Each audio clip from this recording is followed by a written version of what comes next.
ጤና ይስጥልን። የሰዓቱን አጫጭር ዜና ከዚህ እንደሚከተለው እናቀርባለን። በትግራይ ክልልና በፌዴራል መንግስቱ መካከል ተካሮ የቀጠለው የጦርነት ውጥረት ዛሬም እንደቀጠለ መሆኑን ከአካባቢው የሚወጡ ምንጮች እያረጋገጡ ይገኛሉ።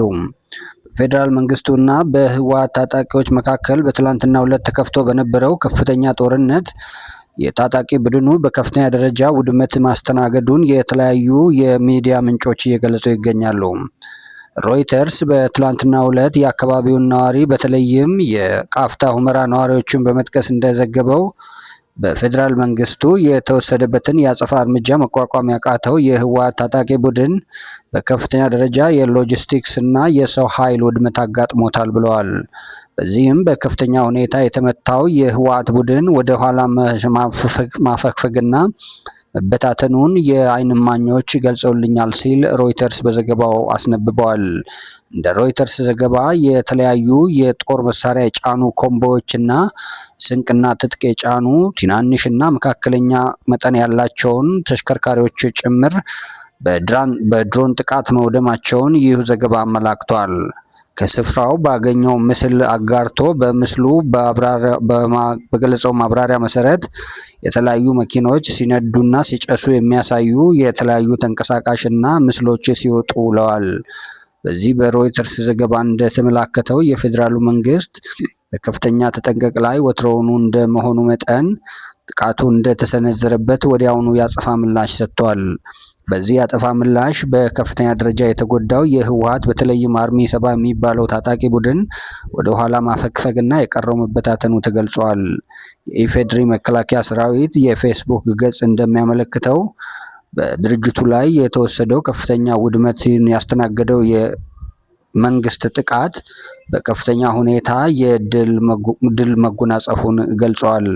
በዚህም ከባባድና መካከለኛ መጠን ያላቸውን የጦር መሳሪያዎች ጭምር መማረኩንና ሌሎቹን ማውደማቸው ተነግሯል።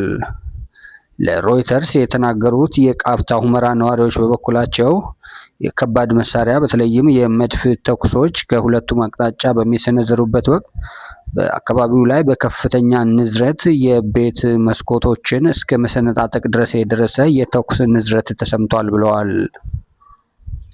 መከላከያ በበኩሉ የወሰደውን የአጸፋ እርምጃ በማስፋፋት በአካባቢው ከፍተኛ ጥበቃ ላይ ያሉ የወታደራዊ ንዑሶችን በንቃት አካባቢውን እንዲጠብቁ ማንቀሳቀሱን እነኚሁ ነዋሪዎች ለሮይተርስ ገልጸዋል። ዶቼ ቬለ በበኩሉ የአካባቢውን ነዋሪ በስልክ እንዳነጋገረው ማለዳ 12 ሰዓት አካባቢ ጀምሮ እስከ 4 ሰዓት የዘለቀው ይህ የተኩስ ልውውጥ በተለይም በድሮን ቅኝት ሰማይ ላይ በግላጭ በሚታይ ሁኔታ ድሮን ሲንቀሳቀስ አይተናል ሲሉ ነግረውኛል ብለዋል። ስማቸውን ለደህንነት ሲባል እንዳይጠቀስ የፈለጉ ነዋሪዎች ለዶቼ ቬለ እንደተናገሩት በዚህ ሁኔታ የቀጠለው 4 ሰዓት አካባቢ ላይ በተወሰነ ደረጃ ጋብ ማለቱን ነግረውታል። እዚህም ሆነ የህወሓት ሰራዊት የተባሉት የታጣቂ ቡድኖች በከፍተኛ ሁኔታ መመታታቸውንና አስክሬን በየቦታው መመልከታቸውን እንደዚሁ የአካባቢው ነዋሪዎች ገልጸዋል። ይህ ጉዳይ በዓለም አቀፉ ማህበረሰብና በሁለቱ ተፋላሚ ኃይላት መካከል በውይይት የማይፈታ ከሆነ የሰሜን ጦርነት ድጋሜ የሚነሳ ከሆነ በከፍተኛ ደረጃ የአካባቢውንና በተለይም ሰሜናዊ ኢትዮጵያ ክፍል ላይ ከፍተኛ ጉዳት እንደሚያሳድር በተለያዩ አካላት ተሰግቷል። የአውሮፓ ህብረት ባለፈው ሳምንት ባወጣው አስቸኳይ መግለጫ በኢትዮጵያ መንግስትና በታጣቂ ቡድኑ መካከል የሚደረገው የጦርነት ውጥረት መርገብ እንዳለበትና ለህዝቡ ማሰብ እንዳለባቸው አሳስበዋል።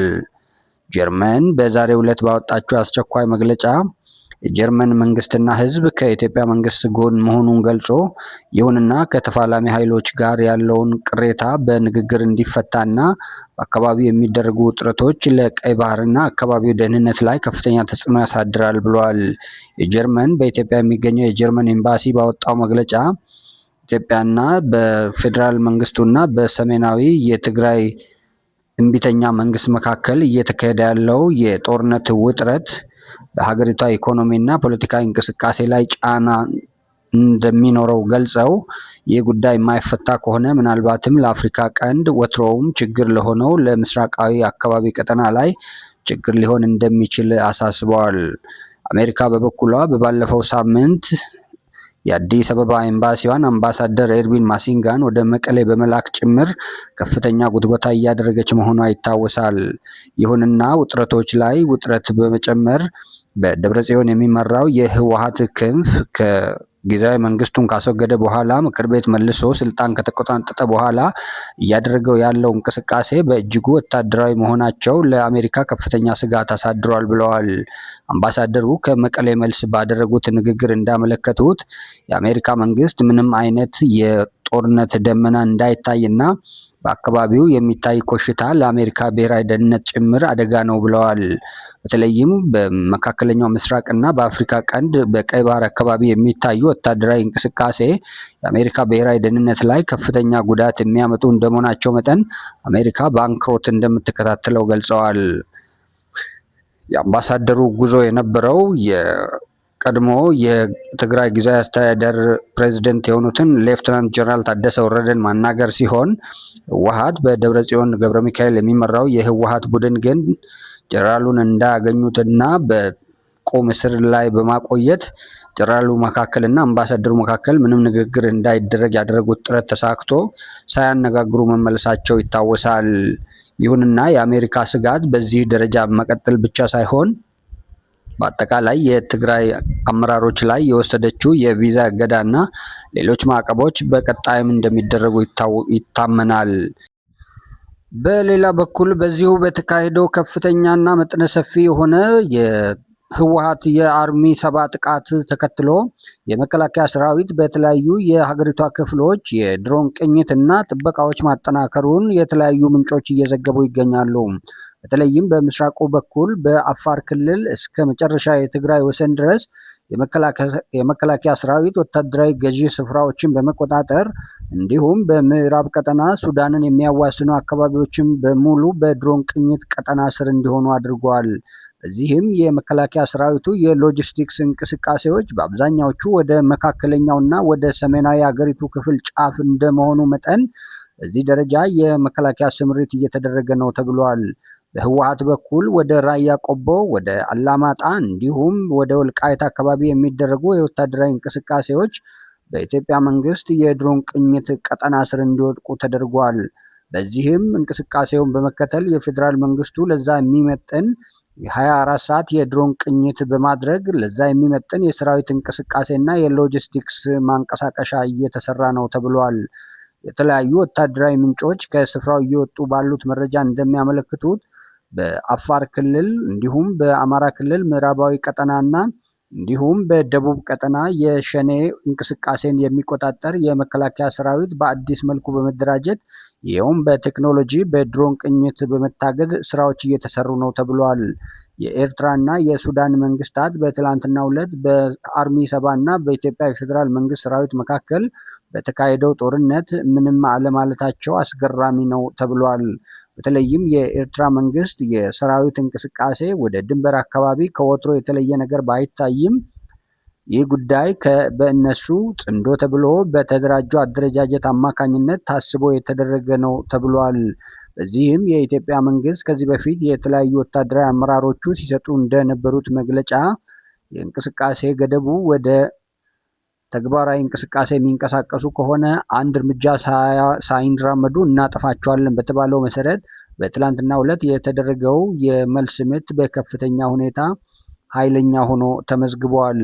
ይህም ጉዳይ በተለያዩ ወታደራዊ አታሼዎች የትንተና መሰረት እንደተመለከተው በሁለቱም በኩል የኃይል መመዛዘን እና የኃይል ግምገማ የተደረገበት ጦርነት እንጂ ምናልባትም የፉል ስኬል ዋር ወይም የሙሉ ጦርነት እቅድ እንዳልተሰነዘረና ይህም ሙሉ ጦርነት ነው ተብሎ ሊወሰድ እንደማይችል እየገለጹ ይገኛሉ። በዚህ መሰረት በሁለቱም ኃይላት የኃይል አሰፋፈርና ምላሽ ምን ሊሆን ይችላል የሚለውን የኃይል ሚዛን ለመውሰድ የተደረገ ትንኮሳ ነው ተብሎ ተወስዷል። በአሜሪካና በእስራኤል መንግስት ታቅዶ የነበረው በኢራን ላይ ከፍተኛና መጠነ ሰፊ የሆነ ድብደባ አሁንም ላልተወሰነ ጊዜ መራዘሙ ተሰማ። ፕሬዚደንት ዶናልድ ትራምፕ በትናንትናው ዕለት በሰጡት ጋዜጣዊ መግለጫ እንዳመላከቱት ከሁለተኛ የዓለም ጦርነት ወዲህ ታይቶ የማይታወቅ የዓለም ዱብዳና በኢራን ላይ ጨለማና የተለያዩ መከራዎችን የሚያከናንብ ከፍተኛ የሆነ ድብደባ እናካሄድና ኢራን ተገዳ ሳይሆን በግዷ ወደ መደራደሪያ ነጥብ እንድትመጣ እናድርጋታለን ብለው ነበር። ይሁንና በዛሬው ዕለት ሌሊቱን ባወጡት የጽሑፍ መግለጫ እንዳመለከቱት የተለያዩ የምስራቅና የመካከለኛው ምስራቅ ሀገራት መሪዎች እንደለመኑኝ ኢራን ላይ በዚህ ደረጃ ከፍተኛ የሆነ ድብደባ የሚካሄድ ከሆነ በመካከለኛው ምስራቅ በተለይም እንደ ሳውዲ አረቢያ፣ ኳታር፣ ጆርዳን እና ኩዌት ላይ የሚደርሱ ከፍተኛ የሆኑ የአየር ድብደባና የሚሳኤል ድብደባዎች መሰረተ ልማት ከመጉዳታቸውም በላይ የጀርባ አጥንታቸው የሆነው የነዳጅ ምርት ላይ በከፍተኛ ደረጃ ጫና ያሳድራል ብለው እነኚሁ የዚሁ ሀገራት አመራሮች ለምነውኛል ብለዋል። በዚህ መሰረት የነበረውን የታቀደውን እቅድ ከመሰረዜ በስተጀርባ በእነኚህ መሪዎች በኩል ኢራን ቃል ገብታለች ብለዋል።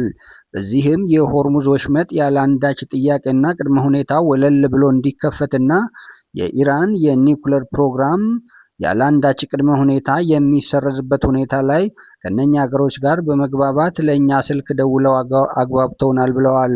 በዚህም እስራኤል እንደተስማማች የገለጹት ፕሬዝደንት ዶናልድ ትራምፕ እኛ ግን እጃችን በቃታው ላይ አስቀምጠን የሚሆነውን እየተጠባበቅን ነው ብለዋል። ይሁንና ለጊዜው በዚህ ደረጃ የታሰበውን የውርጅብኝ መዓት በኢራን ላይ ማውረዱን ጉዳይ የበለጸገችና የሰለጠነች ኢራንን ለማስቀጠል በማሰብ ለጊዜውም ቢሆን ይህንን ለማቆም ተገደናል ብለዋል።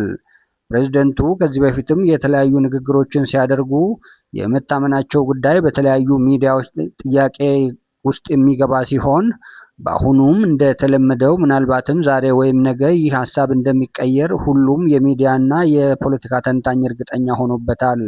የሆነ ሆኖ በኢራን ላይ የታሰበው ከባድና መቅሰፍታዊ መዓት የማውረዱ ጉዳይ ኢራንና አሜሪካ ሰፍ እንዳሉት ሁላ ፕሬዝደንቱ ውሃ ቸልሰውበታል። የተከበራችሁ ውድ ቤተሰቦቻችን ከግሎባል ፎከስ ኢትዮጵያ ጋር ስለቆያችሁ እናመሰግናለን። በቀጣይ በሌሎች ዜና እስክንገናኝ ቸርን ሰንብት።